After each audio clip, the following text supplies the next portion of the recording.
HRN listeners. As we celebrate our 15th year, we are deepening our commitment to giving voice to the next generation of food systems storytellers, and we need your help. Our internship and fellowship programs help activate new possibilities for underrepresented and underestimated young people through experiential journalism, audio engineering, and production training. Through these unique programs, HRN helps food equity stewards build essential workforce readiness skills that expand their potential and foster economic mobility. Please consider supporting these critical programs. And with a minimum donation, you can be entered to win a dinner for two at an amazing restaurant in one of 8 cities and tickets to a concert at a great venue in one of those cities. We have incredible partners across the country who have donated, as they also share our passion for helping to educate the next generation of food systems storytellers. Check out heritageradionetwork.org/15 to donate and enter to win today. That's heritageradionetwork.org/15 to donate and enter to win today. And make sure you donate before March 31st. Thank you. You're listening to Heritage Radio Network. Since 2009, Heritage Radio Network podcasts have been exploring the wide world of food, beverage, and agriculture. Learn more at heritageradionetwork.org.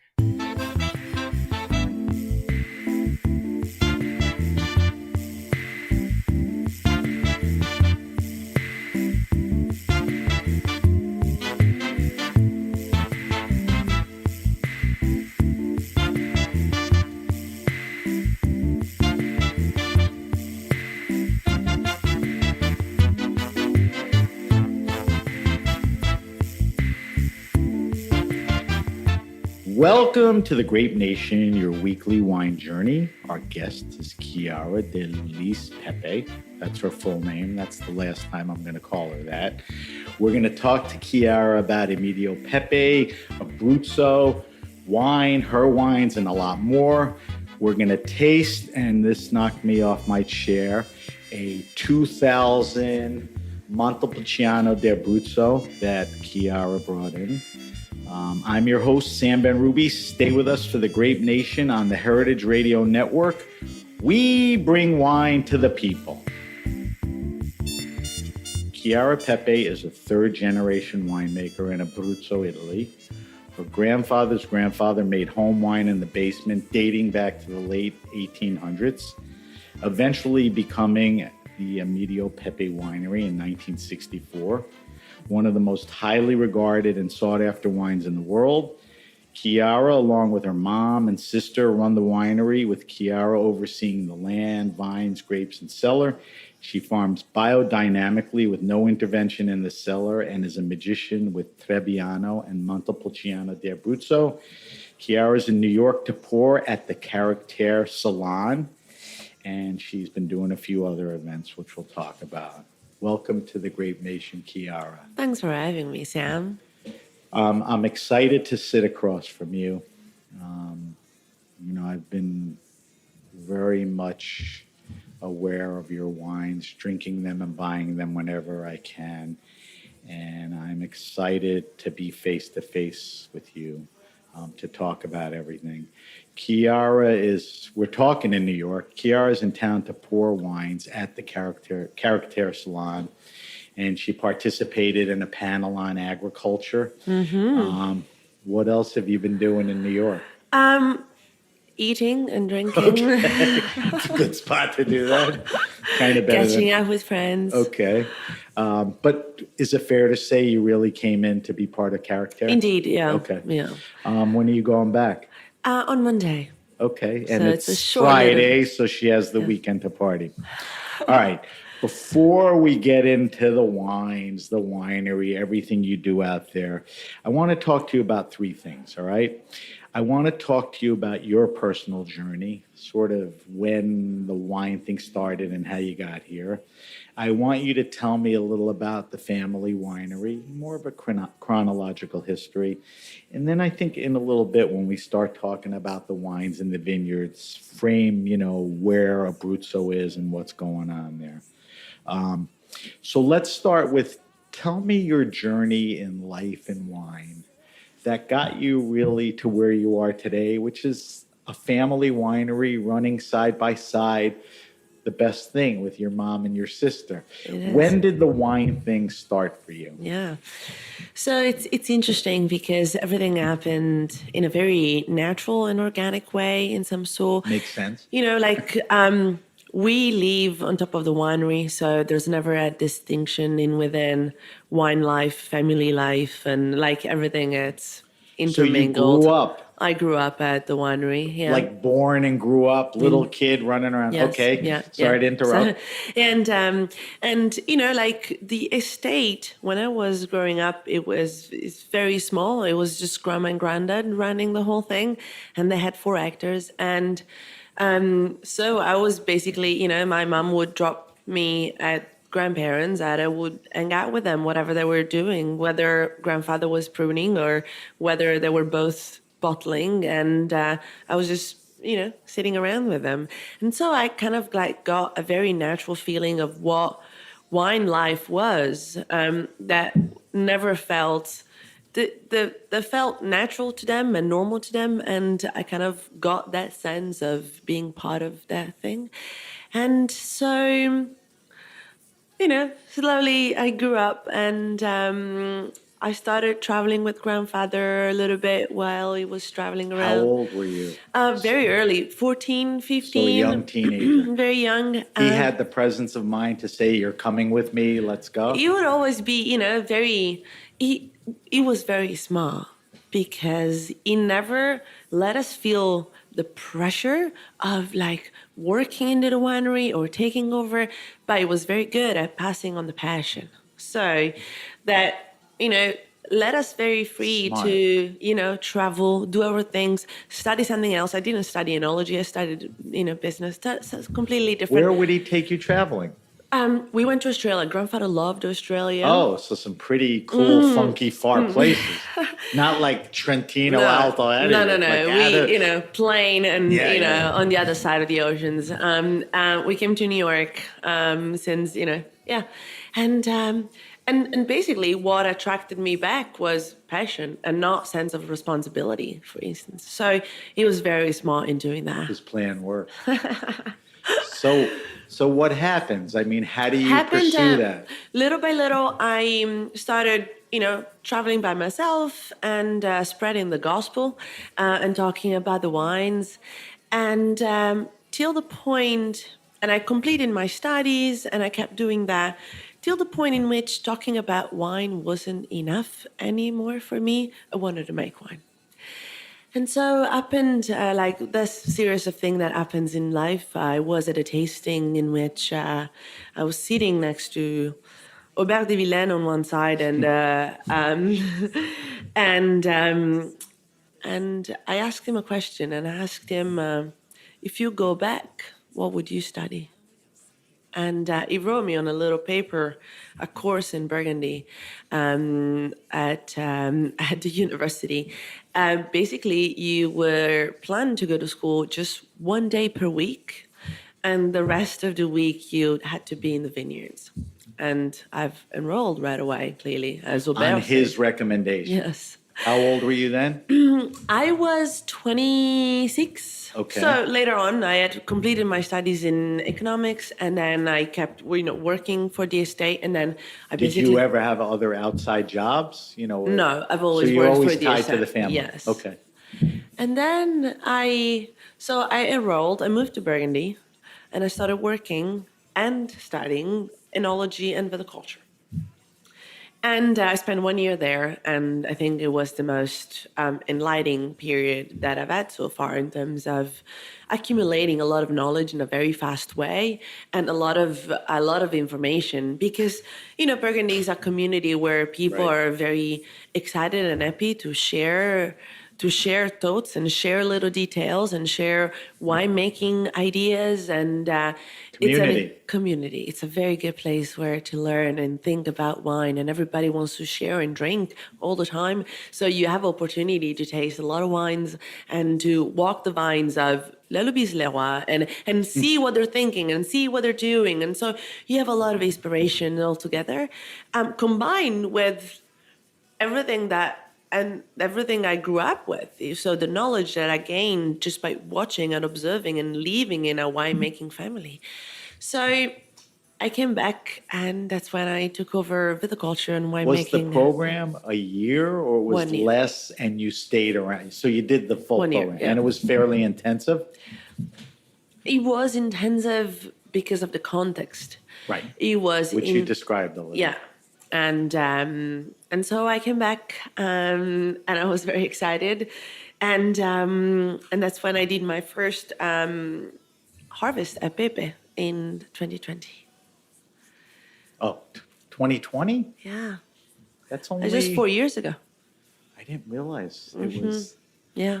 okay, so when you say you came and did your first harvest, everyone was happy that you came back. They I was- embraced the idea that you were ready to come and I was very much expected. So who gave you the directive, now go out and do the harvest and here's what you're going to do after that? How did that play out? Well, it was my aunt, especially because she was in charge of winemaking before me.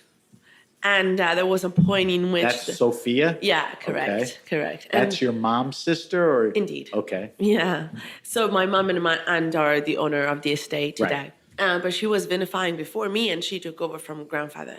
But there was a point in which I was traveling a lot, and they were like, "You better come home. There's a lot of work down here," and so I was expected, and I was, I had the call back in Abruzzo, and so I did. But Were you emotionally ready? I was ready after Burgundy. I wouldn't have been ready before Burgundy, Okay. for sure. I needed so much more security under the point of view of the technical aspects, the chemistry aspects, the more technical part, which I've only been observing, but if I felt I needed to learn more and be secure and be strong. And that's exactly what Burgundy offered me. And yeah. So we're talking about a harvest 3 years later. I mean, 2023, you're probably at the end of the harvest or near it. So today and going forward, what are you tasked with doing? What are your responsibilities? Okay. Well, it has been a big change because, like, if before I was, moving around from New York to Tokyo and then spending, like, the important and crucial moment at the estate, now I'd say I'm for 80% of my time at the estate. And had the lack and opportunity to build myself a younger team that works with me in the vineyard and in the cellar. And I'm in charge of all the viticulture aspects and vinification aspects. So I'm spending a lot of time in the vineyards, especially. I think that's the part where I put more of my energies because everything has been changing a lot over the past decade in the or world. so. I mean, in the we'll world. talk about that, Yes. the challenges. You said you brought in people, some younger people. Yeah. Does that mean the people that were there were kind of old thinkers and you need to clear it out, or there weren't that many people and you needed to add, or a little of both? A little bit I of mean, both. this is a family business. Yeah. It's kind of controversial for you to come in. And Yeah. how'd that go? Yeah, it is always a tricky and Yeah. delicate moment because I've inherited grandfather's team who were a bunch of 80 years old. Oh, it's time no age discrimination, but it's No, time. no. Plus, you need to fulfill your vision and push it. As well. And it was very hard to motivate them to give a silica at 5 a.m. in the morning. And they were thought they were spraying water somehow in the air. And they were like, why are we even doing this? So, as you can imagine, I needed somebody that was, pushing and enforcing my own vision of farming and agriculture that I'm dreaming for Pepe. So now it's great because I have a team of 6, and it's a team that it's the same team that move around vineyard and cellar. So I have no division in between the two, so that everybody's aware of what's happening all the time in the vineyard and in the cellar. And when we receive the fruit from a very specific vineyard, everybody exactly recalls how the season was and how that vineyard behaved Very in tune. throughout the season. So is that one of the aspects of what these people are doing versus the older guys? I mean, how much different Yeah. I mean, when you farm the way you do and you have that overall vision, you execute it. But the things you're doing now, how much different than I think what I'm planning, it's a totally different tightness of symbiosis in between human and plants. or have And symbiosis at all? yeah, Right. and so the conversation that is open with my team goes to a different level of intimacy. That nowadays we have so many more information on how the plant function and how certain rhythms actually influence a plant's behavior. And now we don't only know by observation, we know also based on scientific facts. So we're able to incorporate the two things and have a much broader and more detailed vision of what's going on. And I think that is really the base also to face what's happening in terms of climate and balance. So I think So I know it is a a more strong modern hand. approach, taking advantage of what's available and being more keyed into it, right? Indeed, more fine tuned, but also farming with more delicacy and more precision of observation without, I'm kind of like I'm moving in different direction, and I think I'm learning a lot because I'm giving certain impulses and see how nature responds back to me. And so we are very much in a phase of fast learning because, we are experiencing very different seasons in very short Right. time frame. And so we're watching and we are experimenting with milk treatments.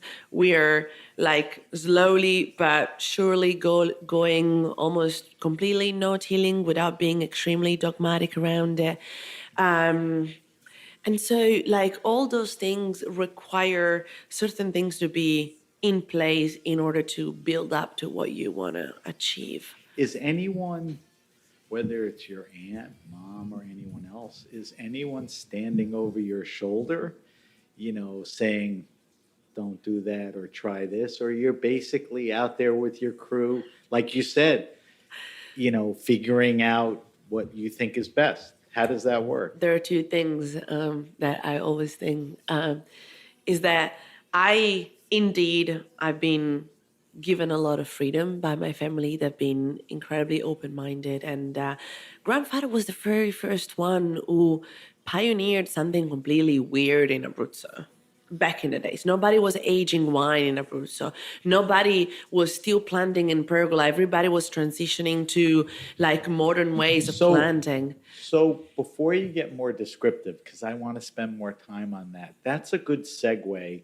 Just give me a quick line of the history. Yeah. Because you say grandfather, like Yeah. where did he fit in? And your mom, Yeah. just go. Yeah, Don't yeah. spend too much time on each. I'll be thing. fast. So, grandfather's grandfather was making wine in the family home where grandfather was born. Literally a home winemaker Yes. for the table, right? Indeed, yeah. Yeah. Table consumed at the house. Grandfather was born in that house. He saw winemaking being, done at the house since he was a little kid. The family was a family of farmers, so he knew how to farm land. At the age of 30 years old, he realizes that he wanted to do something of his own, and he wants to create something. What did he know how to do best? Winemaking. Because he saw in the family and he knew how to do it somehow. He was a smart guy. And it was like, that's what I'm going to do. So 1964, he bottled for the first time his own vintage. So he had one parcel. So in '64, he said, "This is the beginning of not an internal family yeah, wine I'm going to thing, bottle, I'm going to sell it. I'm going to sell the family wine. Did he sell that wine, or he held half. on to it? Half. He did half he held onto it, and then the other half he sold. But there were about 4,000 bottles being produced back then. And grandfather that same year gets married to my grandmother, and together they embark in this journey. Grandmother was a teacher. She leaves her job very early to be next to grandfather because they were literally the two of them. For probably the first 20 years, it was a very small estate. In within, they were making in between 4,000 and 8,000 bottles per year. So When you say that, you're talking like 1964 to 84, Indeed. like those years Yeah, those were years. just very kind of low output, quiet. Yeah. Okay. So it was very artisanal. They were still vinifying at the bottom of the very old house. Grandfather starts selling a little bit, but at the very first beginning already, he starts holding back onto some of the production because he had this gut feeling that Montepulciano needed to age. So, Is this a guy who either he was, in his own world, didn't travel as much or whatever? Did he taste Barolos and Tuscan wines and how did he know that, the Montepulciano needed it? He just tasted it and realized the structure, right? I say it's a gut feeling. It's my imagination because he wouldn't say much around it. So grandfather always, as soon as he started making wine, like he was a very good farmer and rooted in his place, but he also traveled the world because he loved it, and also because his wines were much more appreciated abroad than in his own land. But that is normal somehow. But yet, it was a gut feeling. It was an intuition. It was a necessity. He always thought that Montepulciano was too much all at once when young, and he only thought that delicacy and grace and elegance could arrive with time. So, All right, so let's finish the timeline. Yeah, so time. We're up to like the 80s. 80s. It's kind of a good, interesting, quiet start. Yeah. Then what happens? What happens? Happens that grandma and granddad had 3 daughters. Clearly, granddad, when the 3rd daughter is born, he faints at the hospital because he was looking for a boy that could drive the tractor, right? Bummed out. Meanwhile, grandfather, as soon as he started to have a little bit of money, he starts the building of a cellar. But that is not a production cellar. Story. It is an aging cellar. And that shows the big vision he had around aging. That was like his first commitment. Backing up his idea of aging, he needed. Yeah. Crazy. And also that goes with a financial possibility because it's complicated when you start aging in terms of cash flow. Because There is no cash flow. There's no There's cash half flow. the cash flow. So it is complicated. Now, the money he has to finance is from the growth in production and sales. That's He was selling a little bit, and whatever right. he was selling, putting all the money he was back putting into on the cellar. Okay. Yeah. And 3 daughters, only 2 follow up, and they inherit the winery. And now we're talking early 2000s. Your mom and Sophia, your aunt? Indeed. So When did they get the nod, like you're running the winery? When was that? early 2000s. Okay. Yeah, early 2000s. The estate was quite small till back then. And my aunt was young, and then my mom was called back. My mom was an accountant, and she was like, okay, you 2 come back, and now you're part of this. So they inherit the winery. My mom takes over all the finance and business administration of the thing, and my aunt does all the practical stuff. So my aunt, before that, followed grandfather, just watching him in the cellar. Grandfather was a very complicated person to take over from because he was very jealous of his own thing. He was very, very particular and meticulous and precise. Even his own kid he wouldn't open up to? He would be very jealous, and it took forever for my aunt to take over. So she learned by osmosis, just by being and watching. Yes, watching. So from the early 90s till 2000, when she took over, she watched.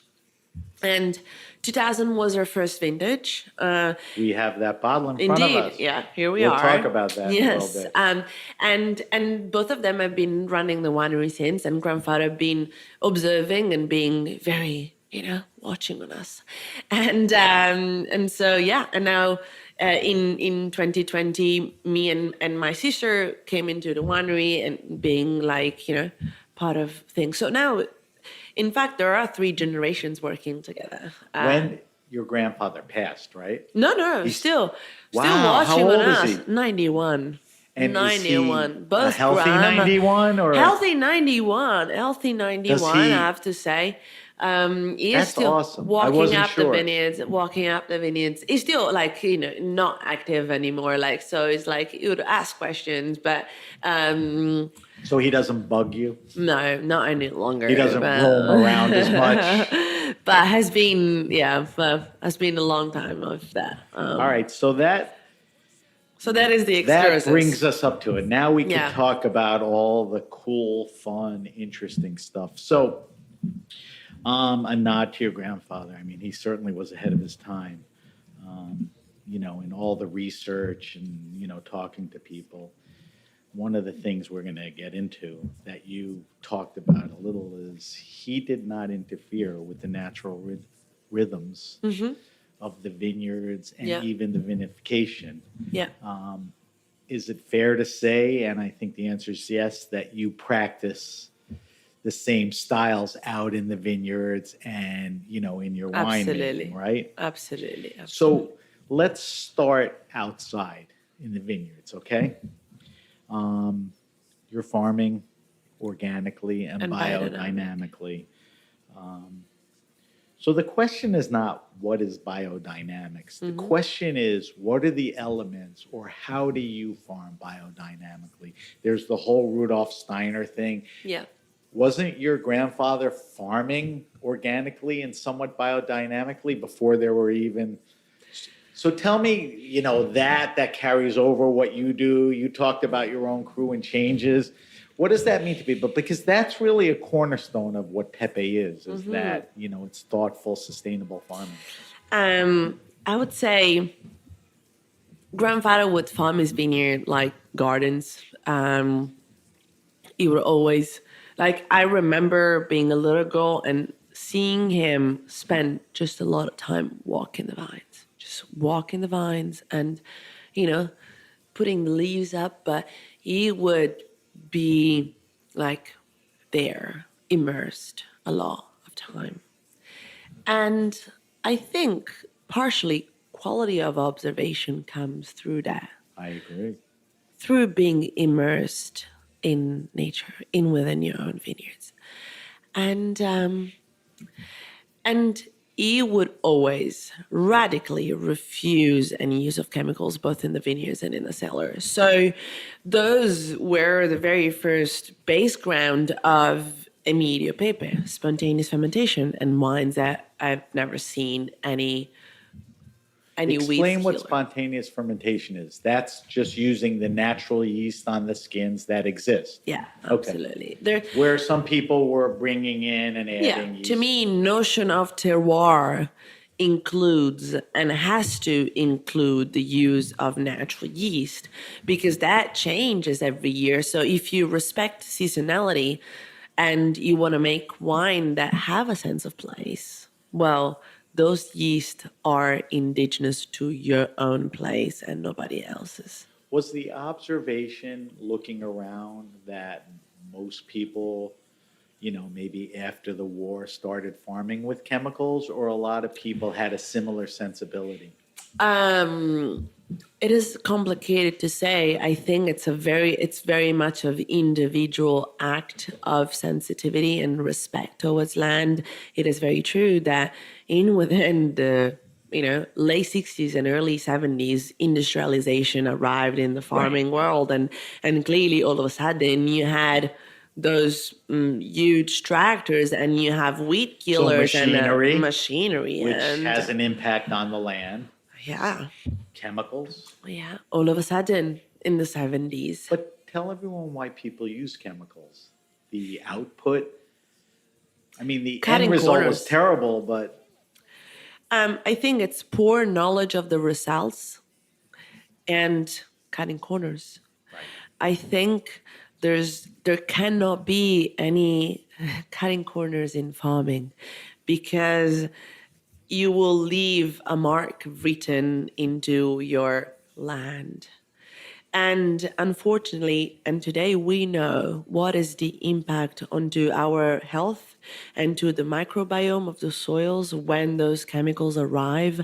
There's no going back. There's no microbiome There's after no the chemicals. microbiome. Yeah. So I feel incredibly lucky that grandfather always strongly refused any of that, because I've inherited soils that were pristine and soils under which, and also when you inherit something like that, the responsibility that you inherit, it's even stronger, because you're like, oh, like I got it to be improving even more something that is already incredible, so but it's definitely more responsibility that comes, because there's no restoration to be done, there's no building back life is already there.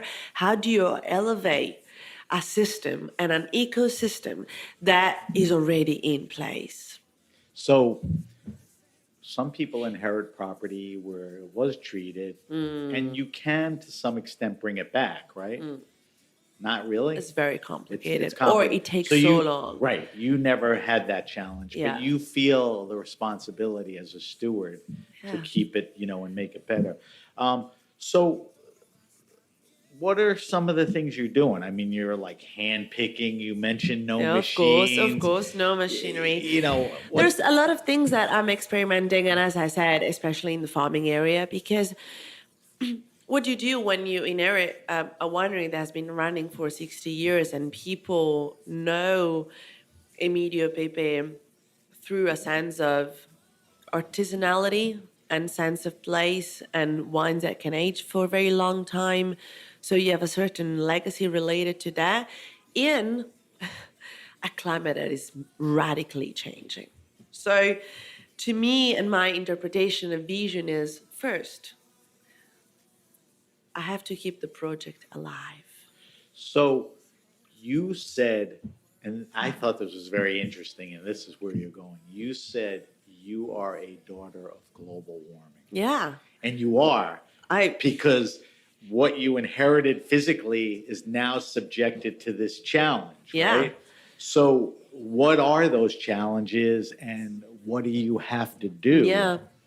So I mean, being biodynamic organic that helps, is an but- incredible but tool. let's talk about That what is an you're incredible tool. different, what you have to do today than Yeah. 2000.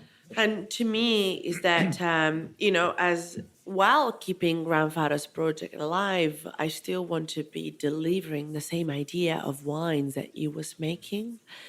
But as a lot of inputs climatically are changing, I still want to go from the same point A, so my terroir, my farm, to the same point B, wines that have a sense of place and that can age for a very long time and they are reflecting the season they're growing into. But to go from point A to point B, I have to take a very different route from what grandfather was taking. Let's talk about that. So, first, and while I'm not changing any strong aspect in within the vinification, in the farming, that's where I'm changing most of the things. So, I'm rethinking shading and vineyard soil managing. So, grandfather back in the days used to plow a lot. It was his own way of taking care of his own vineyard. Now we're, as I said before, without being fully dogmatic, but slowly going completely no-tilling. When he plowed, does that mean there wasn't that much cover crop?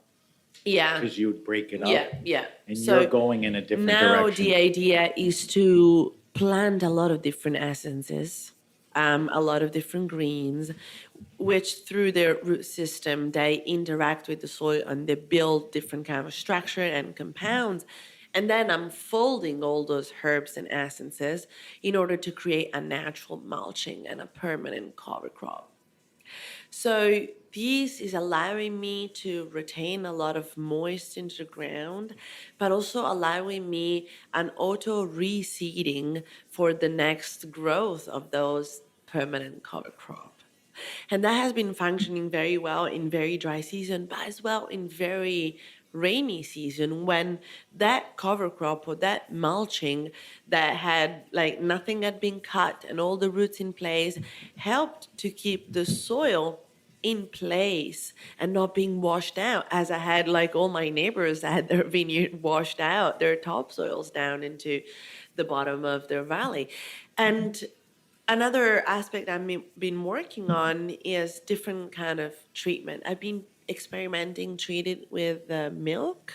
How do you come up with, let me see if milk is something versus Well, they honey and seawater? Yes, I mean, yeah, how do yeah, you yeah. come up with something? Well, there have been several studies of the effect of the proteins of milk being activated by sunlight and becoming antifunginic against especially oidium. And when I was working in Burgundy, the vineyard I was working for, they were treating exclusively with milk. And as I was there in the vineyard, I could see how it was functioning and the reaction and the percentages accordingly to the pressure that they had in that season. So that gave me a lot of knowledge around the use and adjustment to the percentages of milk that you use accordingly to the pressure. Another thing that I'm working a lot is that I've been working on agroforestry in order to create an extra level of shading for my grapes.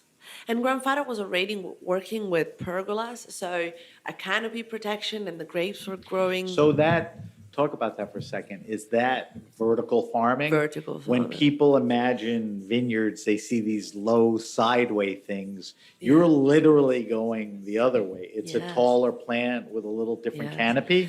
It is very curious because And that goes back to your grandfather, right? Yeah. So what was the reason he did it and the benefit? And does that help with global warming? yeah. Tell me about that. It all started like, when you see people coming and seeing you as a winemaker, one of the first questions I would ask it's, what's your surface, right? And I was thinking about that, and I I mean, was composition and everything? yeah, like how many hectares? What's your surface? Right, right. 17, 20, 40. And I was like, well, no, we haven't got surfaces. We have volumes. We work with volumes. We work with I like everything that. that is visible, but everything that is underground and invisible. That is also the part that we take care of. And I was like, how can I occupy more of that volume?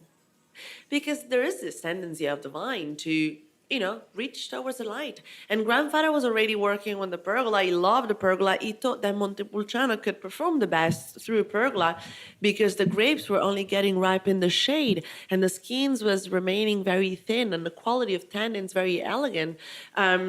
Whether if you would grow Montepulciano in rows, it would be much more exposed to sunlight. The skin will get thicker and the tannins rougher. So you would lose that sense of elegance of tannins that you could only achieve with pergola. And also what is very important is that you can have with pergola long ripening cycles. So having more of that phenolic ripening that we're trying to achieve because we want to make age-worthy wine by also preserving a lot of acidity, especially tartaric acidity. So it is crucially important in a situation of excessive sunlight to have pergola. So everything that I'm planting again, it's in pergola, but all those pergolas are surrounded by trees.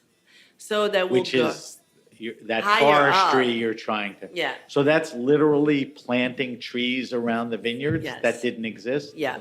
But that's a long time project commitment. Yes, indeed. Never Yeah. too late to start. I mean, I'm starting now, so I can't blame for other people not doing it. That's my time now. That's when I'll start It's doing it. amazing how on top of it your grandfather was, but it's amazing that there are still many opportunities to do the right things or add things that, you almost want to say, why didn't he do that? Well, he was caught up with doing other things the right way. Yeah, and I think within the genetics, there is that gene or like the necessity and the ambition of keep pioneering. Grandfather did something that people called him crazy back in the days. And now, people call me crazy because all my vineyards are a bit messy and there's a lot of Plenty of grass. people And, look up to you too for what you're doing. Chiara, we have to take a quick break.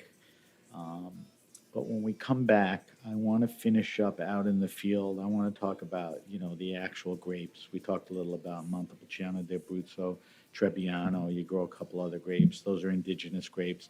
I want to get a little more info from you on that. And you're working with different sites. You mentioned earlier you started with 3-4 hectares. You have more than that now. So I want to know what that is. So we're talking to Chiara Pepe from Emidio Pepe in the Abruzzo region, or Abruzzo in Italy. When we come back, we're going to talk about the grapes and the sites, and then we're going to get into the cellar and talk about, what the hell you're doing there. And I want to talk to you about aging. There's still plenty of stuff to talk about. So you're listening to The Grape Nation. We'll be right back. Hi, listeners. We wanted to let you know that Heritage Radio Network's Julia Child Fellowship application is now open. The fellowship offers an enriching experience for aspiring food writers and journalists who share our passion for food systems change. The fellowship is a great way to progress in the field of food journalism and digital media and will start in early January 2024. This fellowship will provide participants with hands-on experience, mentorship, and access to an extensive network of industry professionals. The application deadline is November 27, 2023.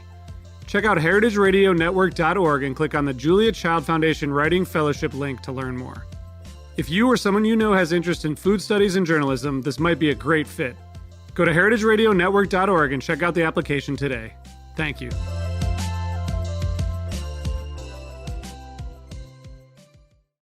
All right, we're back. We're back with my guest, Chiara Pepe from Emidio Pepe, a legendary winery in Abruzzo for a lot of reasons. And a lot of the reasons is what we've been talking about, the things they do to make these wines. It's steeped in tradition and history and all the right stuff. All right, so finishing up outside in the field, in the vineyards, you predominantly grow Montepulciano d'Abruzzo and Trebbiano. Yes. You do Pecorino, which is A little interesting, bit, and a little yes. Chiarisuolo. Uh-huh. All right. So talk to me about those two grapes. I mean, they're indigenous to the area, right? Yeah, indeed.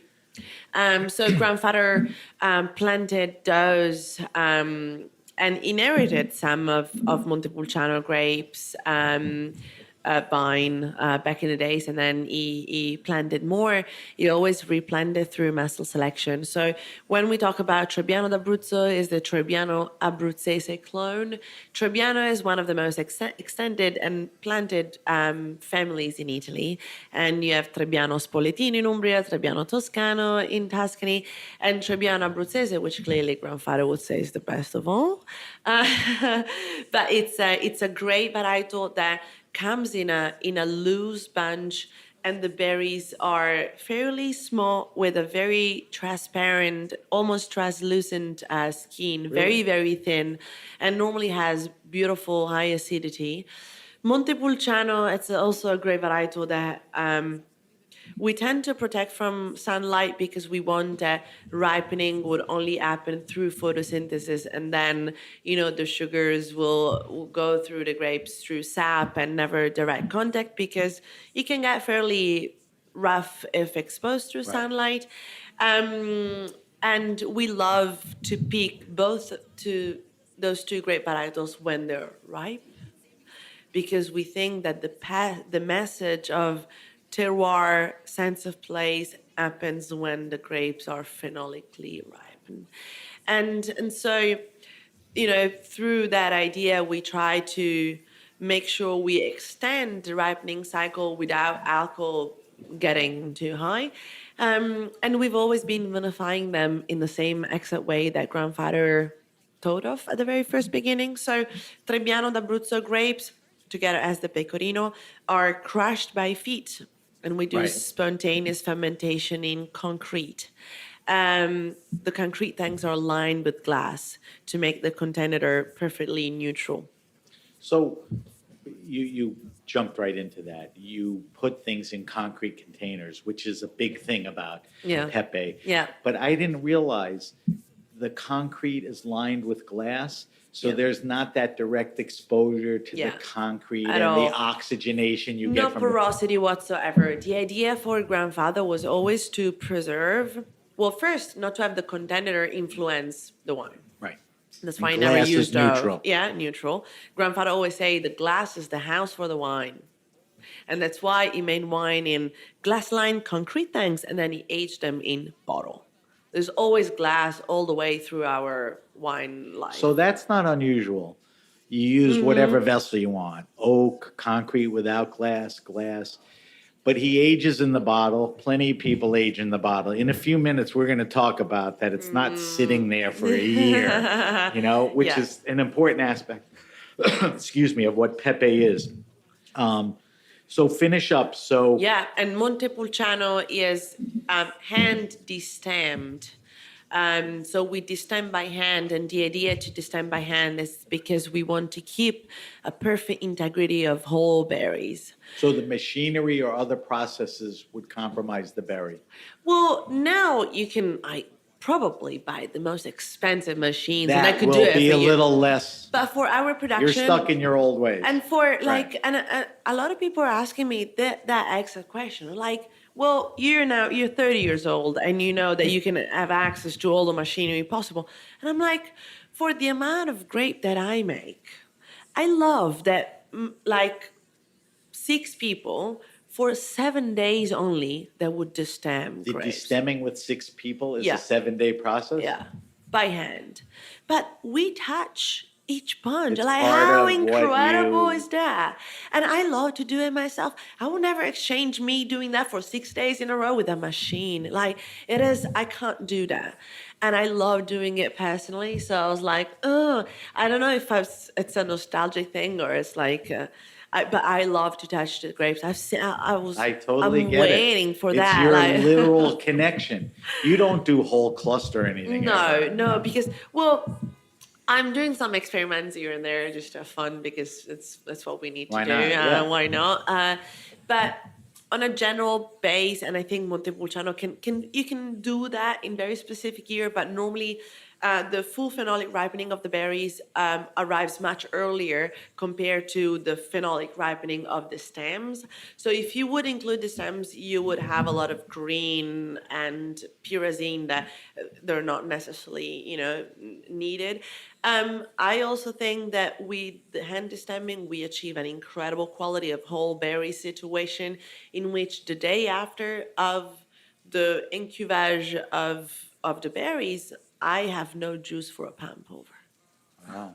It means that the whole tank, and we work with small tanks, and we unload all the berries by gravity, so the berries are never pumped. They never go through a pump. It's the weight of their own gravity. Yeah, but at the very first beginning, there's so much integrity that there's no juice being liberated. It means that I'm achieving a very good quality of intracellular fermentation, and only later on I would do. I'm quite delicate with extraction, and I think with the climate that is changing, that is definitely one of the things that has slightly changed. We're not extracting as we were back in the days, and I think it's quite of like a normal adjustment of as being a daughter of global warming, and so that is kind of like a process of delicacy that it's happening. But So when you say intracellular fermentation, Yeah. there's a little intracellular fermentation, then maybe the berry breaks, and then there's a yeast continued. outside. Yeah, indeed. So the intracellular really is no yeast. No yeast, it's enzymes. It's enzyme. Okay. Enzyme. So you have enzymatic and a yeast. So enzymatic, intracellular, and outside of the berry Got you have it. yeast. So that amplifies the spectrum of the aromatics that you're going to have because you have two fermentations happening exactly at the same time. So that it's exciting to see it happen. And once we were doing the décuvage, which is like, I don't realize, but it's only 2 weeks ago that I was doing the process of my Montepulciano 2023. Are you done? I'm done, yeah, Okay. completely done, yeah. Last racking before I left Yeah, I for would New assume York, you and I was wouldn't like, be oh, here so if you happy. aren't. Yeah. So you talked earlier about, the family starting with 4 hectares. If I'm correct, you're somewhere around 17. Indeed, correct. So is that obviously acquisition? Is that stuff right around Casa Pepe? Or you found something good 2 miles away? Tell me how How those did it happen? secting, Yeah. where are they situated? So You own grandfather them plant. all? Yeah, we own them Okay. all, and we farm them all. We never buy any grapes. We never sell any grapes. So grandfather had his own vineyards, and then 4 hectares at first, and then my mom and my aunt, when they started, they planted some more hectares in within 2007 and 2005, in within those 2 years, and then we haven't planted since, well, last year. So we planted in 3 different moments: grandfather, my mom, and my aunt, and me. And so now we have 17 in production, and I've just planted 2.3 in 3 different locations. So was that family property that wasn't No, planted, or? we bought new land did? that grandfather loved, or my mom and my aunt loved, and we never bought any vineyard that was already planted because we wanted to have control over the genetic material So that you was had planted. your eyes on plots, and Yeah. if they became available? Yeah, we acquired.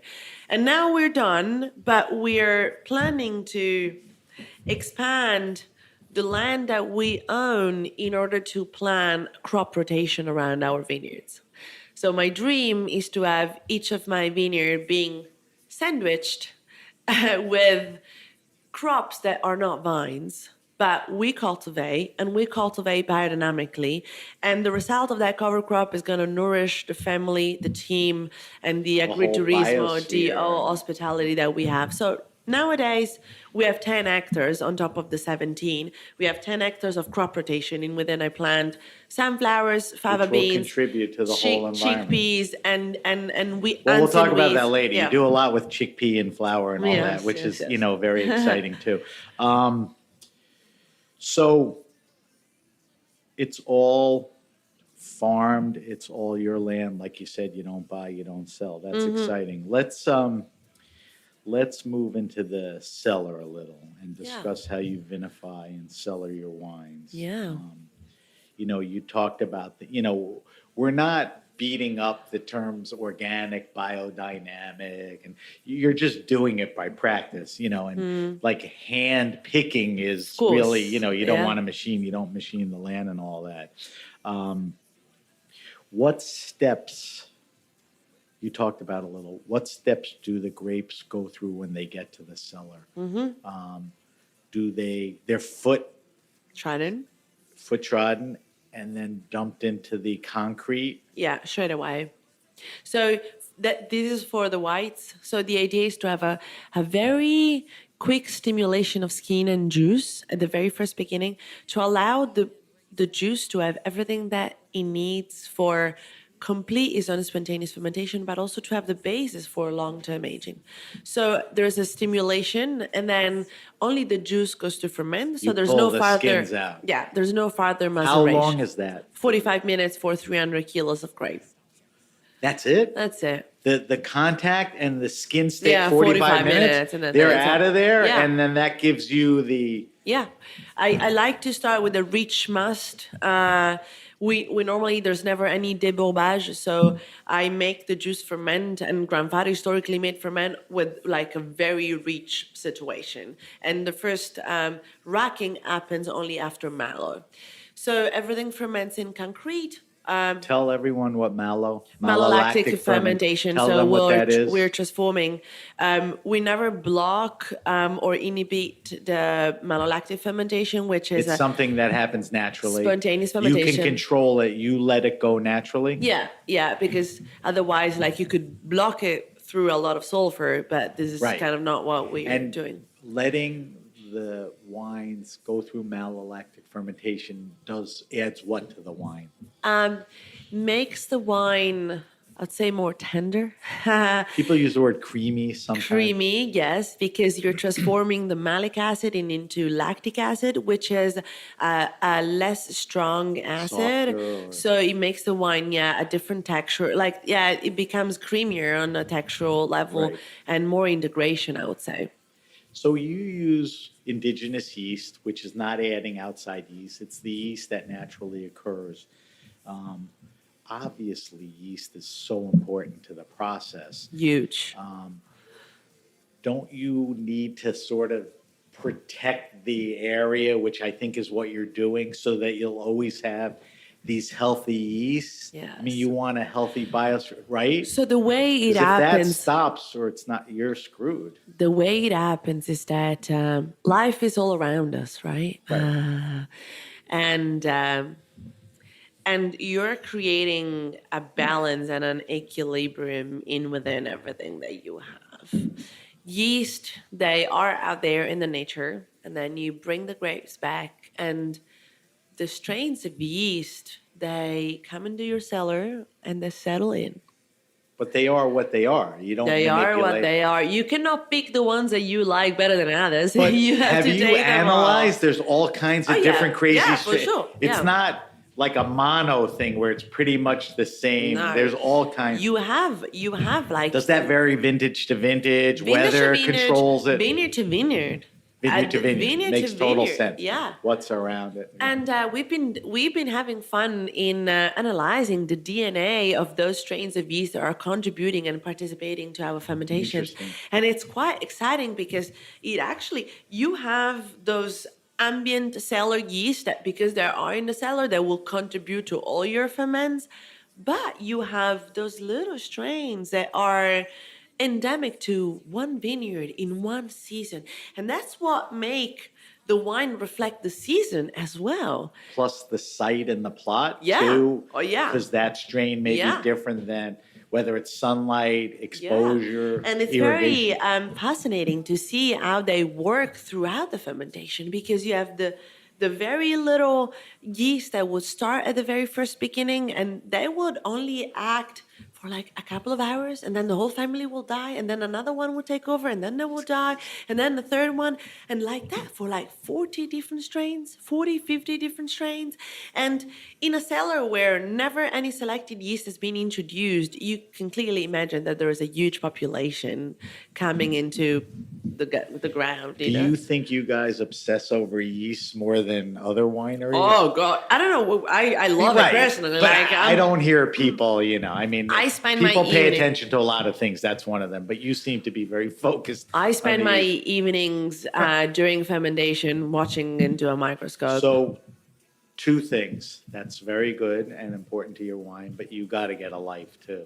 Yeah. You got to go out and Yeah. not stare. Come at to ye- New York and not drink stare all the at wine. yeast all. You got to have a drink with some friends or something. Not Indeed. even wine, maybe a beer. So that's interesting. That's part of the whole thing that makes these wines so interesting. I think another thing, which is uber surprising based on the size of the winery and how long you've been doing it.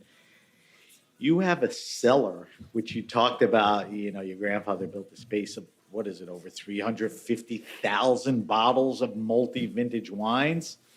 So that's based on what you said earlier, and now let's expand on it, that your grandfather realized Montepulciano d'Abruzzo needs to age, is highly ageable. So he would make wine and age a lot of it. Yeah.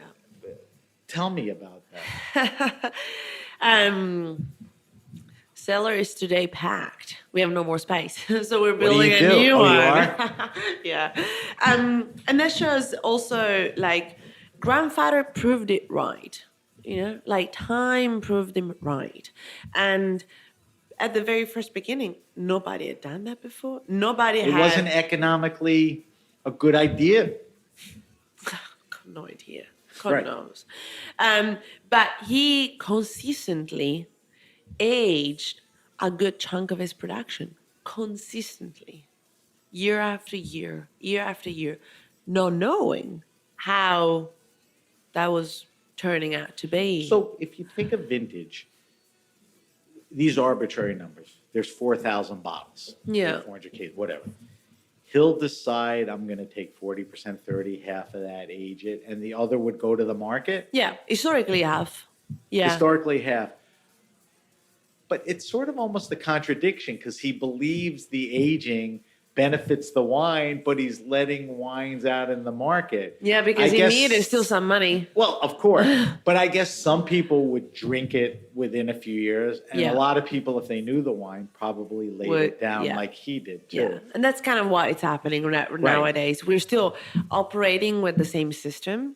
So half of our production comes from our very, very old vineyard. There are two parcels that one was planted in 1974, the other one was planted in 1966. The wine coming from those two parcels is always the wine that will go into the aging cellar and would only be released after Those parcels are the most ageable because of the composition, the exposure. the age of the vines, and on the label you read Selezione Vecchie Vigne. That's the only wine that we export. That's the only wine that we feel confident in letting travel. And then there's another part coming from our slightly younger vineyard that is released only in Italy, and it's released only 3 years after 3 years. But that finances. I would die to drink that. Why is it just released in Italy? It's just a pain in the ass to get it out of there. We don't want it to travel because it's, Right. it's Okay, so that's fair. Grandfather would always say, would you let a 3-year-old kid take a plane on its own and go into the U.S.? He's You're right rather about that. letting a 40-year-old do that. So here's what perplexes me a little. So you have this incredibly cool philosophy about aging. Yeah. Maybe not unique, but not common. For you sure. know, maybe not the first and only guy to do it, but I mean, really committed to it. You have all this wine. What's the process in determining what wine is released, what vintage year? Yeah. So Does year. it vary, or is it formula like it's No. 10-year-old It varies. vintage?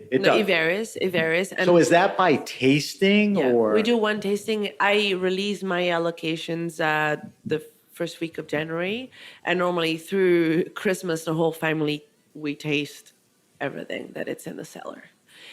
That allows us. You'll taste. So we're drinking a 2000. Yeah. When was that released? Now to 2023, So when did you determine the 2000's good to go to the market? Christmas 2022. You sat around, you were doing your tastings, and you said this was right. How many other vintages? We normally release 10 different vintages at a time. So all our importers What's will the latest vintage you released? 2015. Okay. And the So- oldest, it's 83. So the 2000 somewhere in the middle. Yeah. So every importer that receives an allocation, a direct allocation from us, receive some of the current release and the other part of the allocation divided by 10 back library vintages with clearly smaller quantities, but they have access to all There was those less library. wine made. Now that you've added hectares, Yeah. hopefully 20 years from now, a 20-year-old wine will have more bottles than. Hopefully. Right? Hopefully. Yeah. Hopefully. Okay. I say that. But that's how it happens, yeah. So it's the luxury of releasing the wine exactly when it's performing at its best. Is that by committee? How many people are tasting it? Just the whole family, so it's 5 of us. So, some It's friends. very subjective, I guess. Yeah, It's indeed. what you think. Yeah, no one else. wine making is subjective. Well, We're trying yeah. to make the wine that we like. We're trying to sell the wine that we think we like drinking at that specific So time. we're sitting here in November of 2023. You know, you don't make a lot of wine, so sometimes they're difficult to get.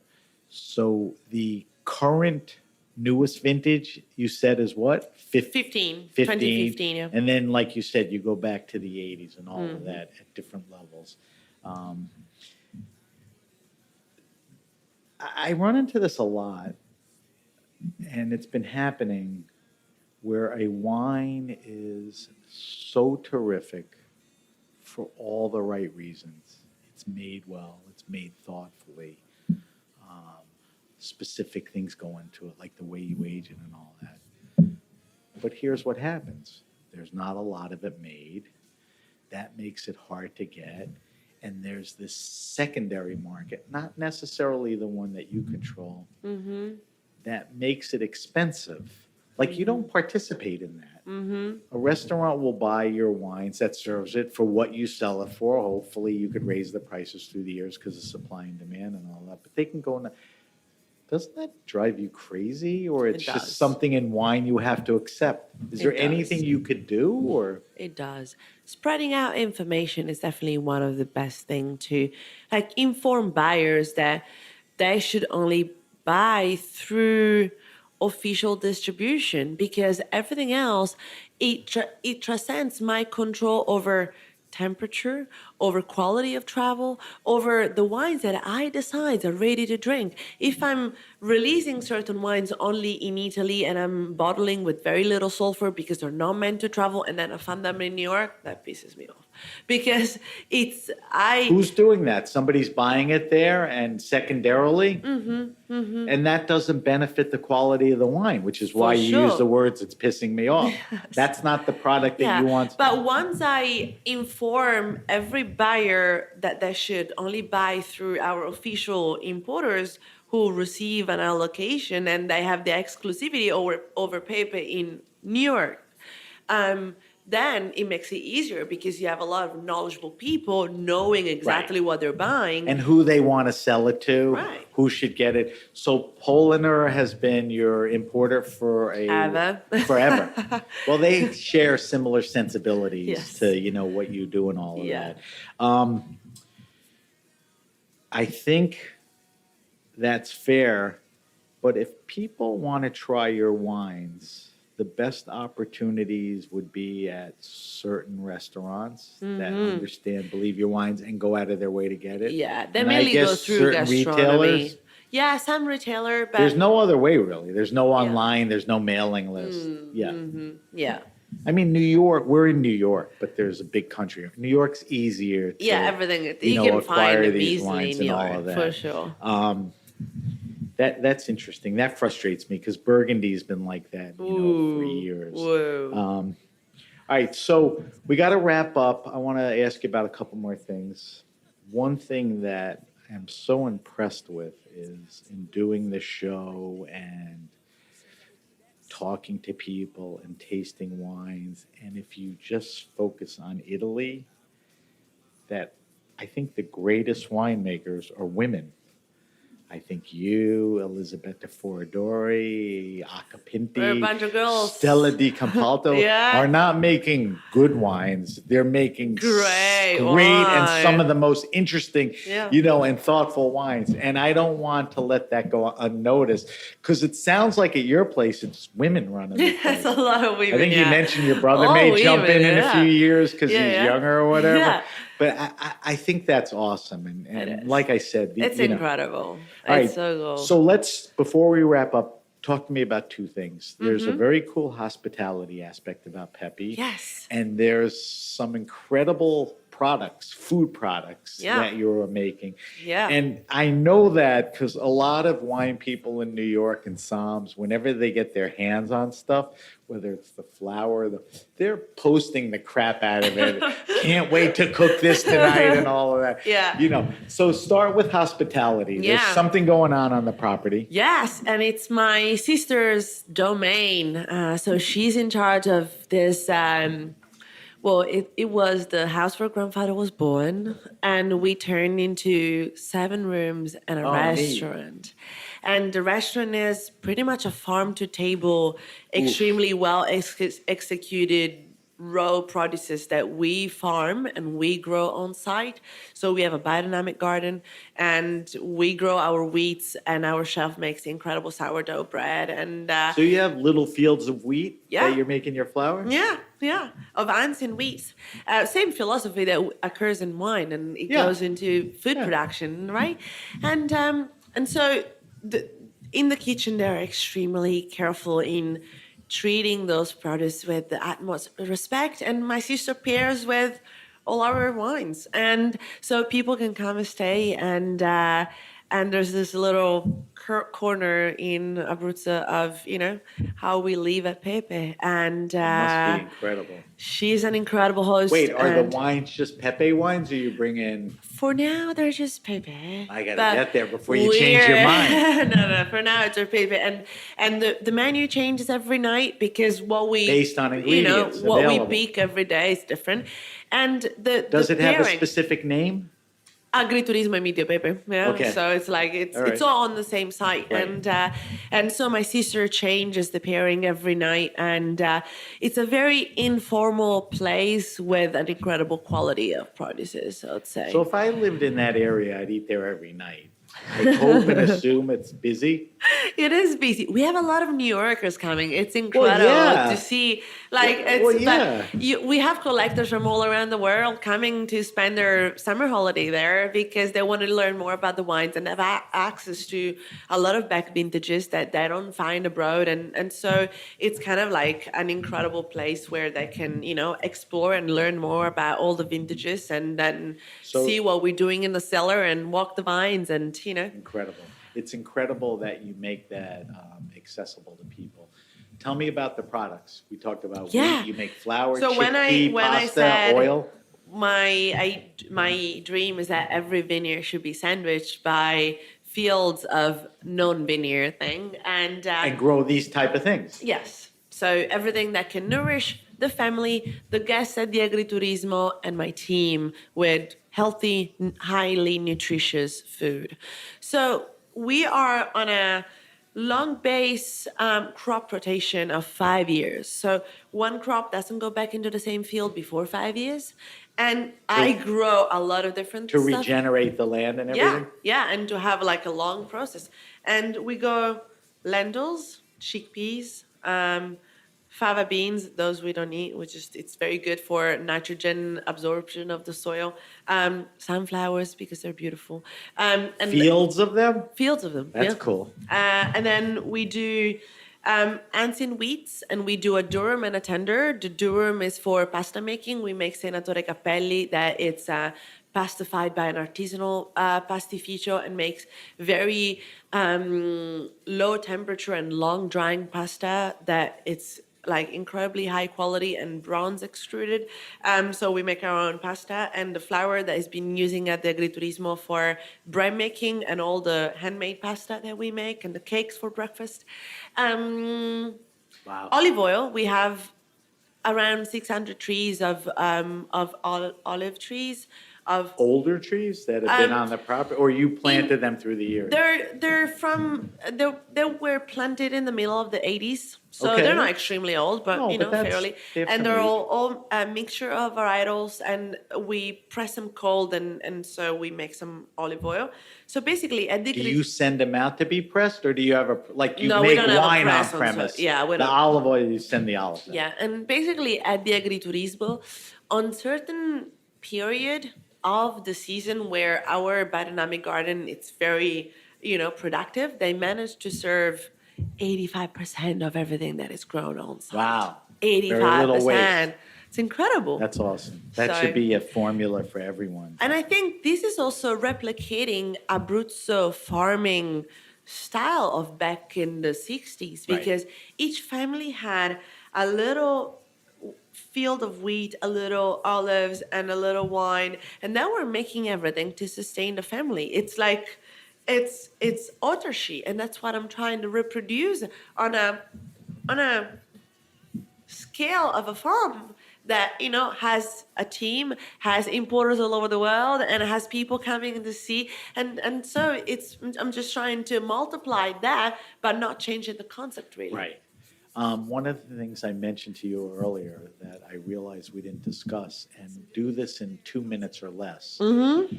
Everything we're talking about takes place in Abruzzo. Yes. People are like, people They who don't know, know. they go, where the hell is Abruzzo? So Abruzzo is in central Italy. Take it from there. Yes. And tell me the location, the influences, Adriatic Mountains. Yeah. Just tell me quickly. Well, 2 which minutes. affects what you do every day, whether it's the Absolutely. grains or the grapes or whatever. Central Italy towards the Adriatic coast.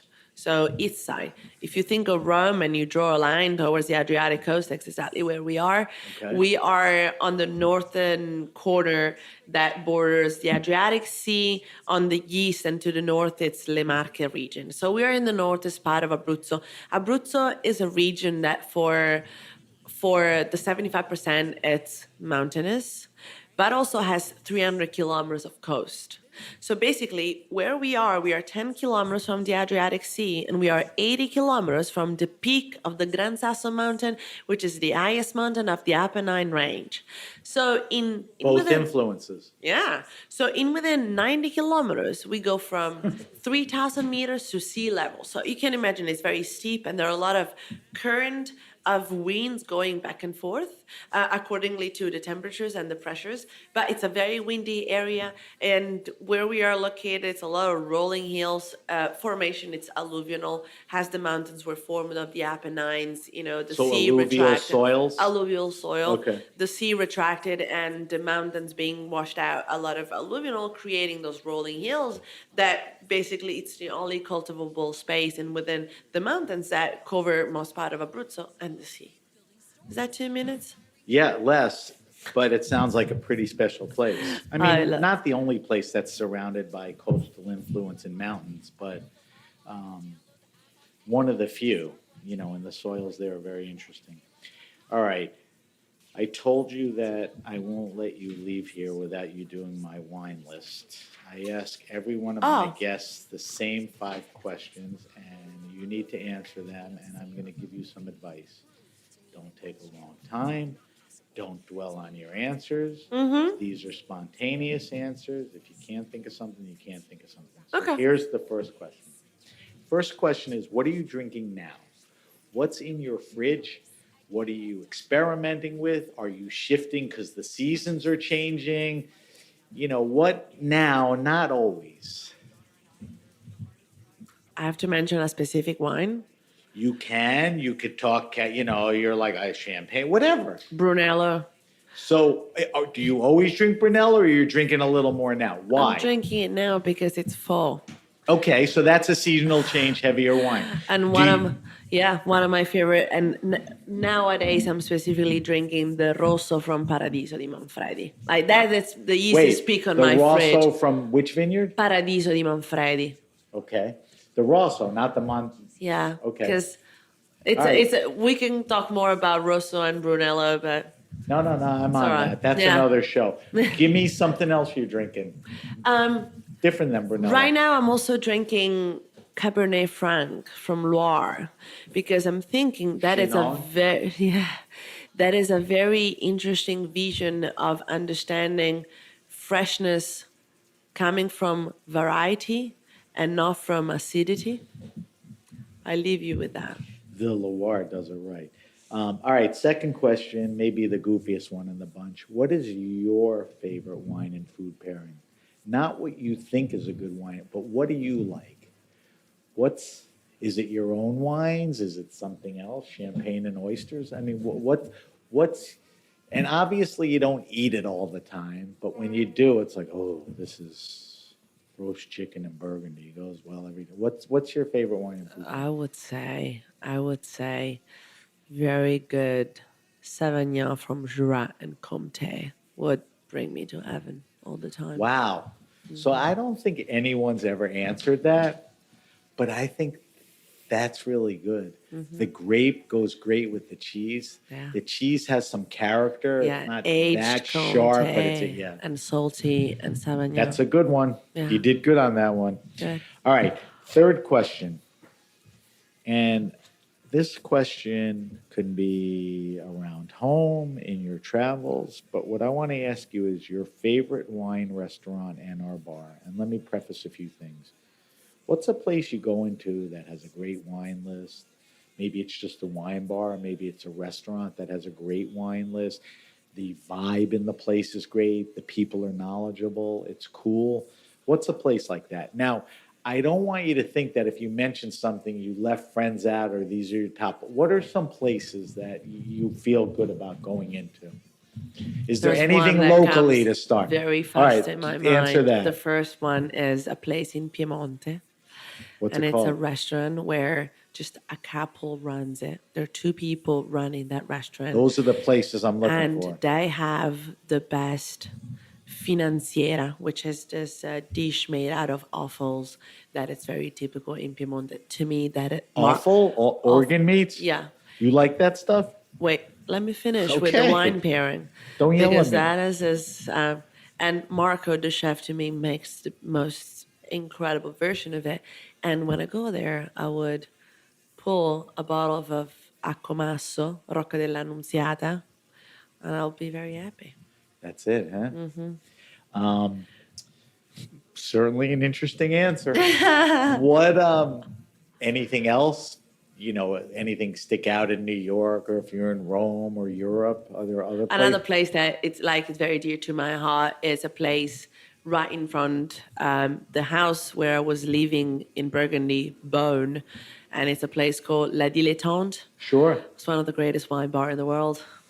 So Jean-Baptiste Le Callon was on last Yeah. week. I ask everyone the same Did he question. answer the same bar? La Dilettante. Amazing. And also, Oh, here we go. no, it wasn't him. It was Byron Bates. Byron runs the Wild World Festival, which is another natural. Mm-hmm. Jean-Baptiste didn't. But it did come up within the last few. All right. Great answers. I didn't mention this, but I post your answers on social media because people love to hear, what Where do guys the like. winemakers go? Well, yeah. All right. Fourth question. Favorite all-time wine? When I initially asked the question, I wanted to know the most expensive and rare wine that Chiara ever drank. I don't care about that. I want to know your favorite all-time wine, that wine that influenced the way you think about wine, that was a gateway, that transcended you, something that was important.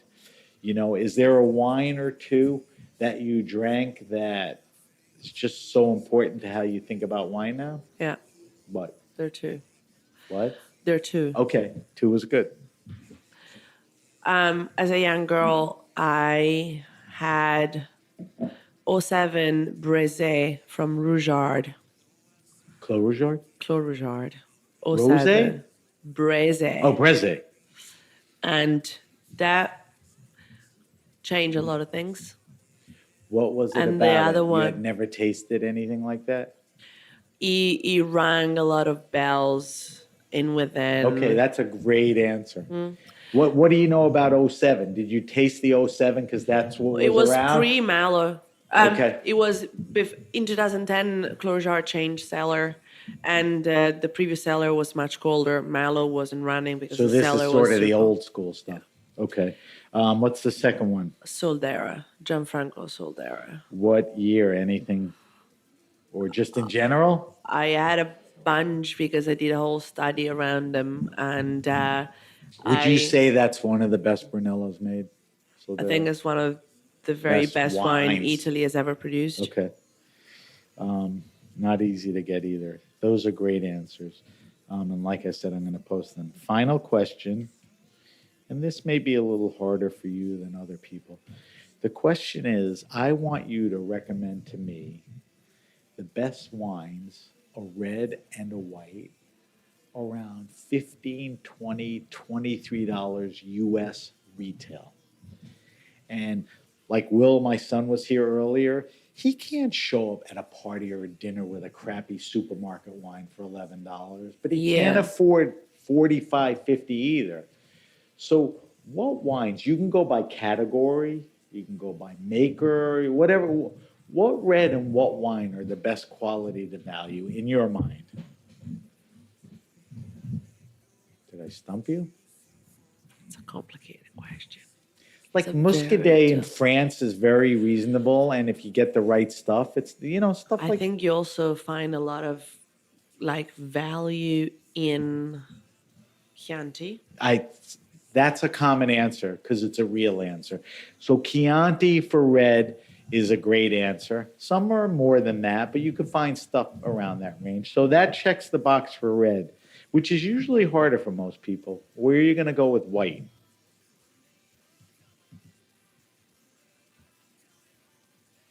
You drink Sicilian wines? Fiano in Campania.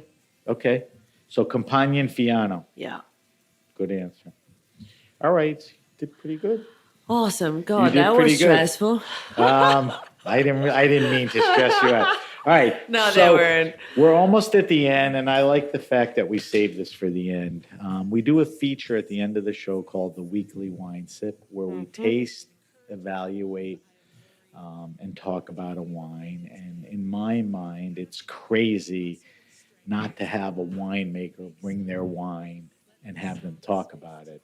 So that concept makes sense. But when you have Chiara with Pepe Abruzzo di Montepulciano, it's even better.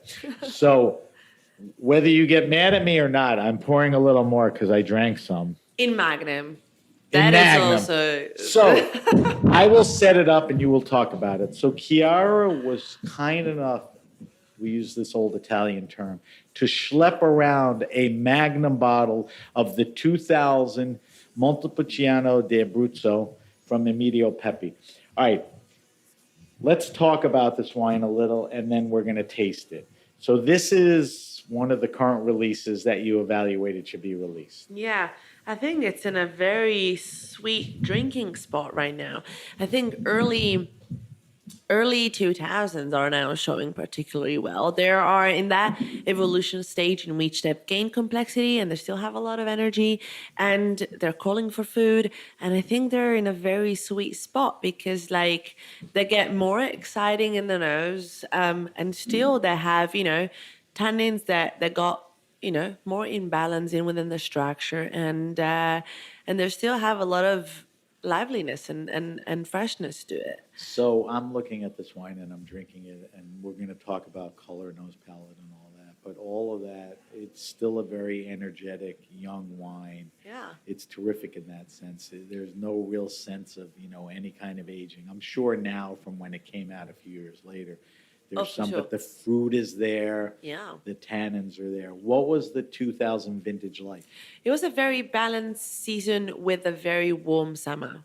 Okay. So if we think like '01, for example, has been a much more iconic vintage for us because it really had the rain at the right time and the sun at the right time.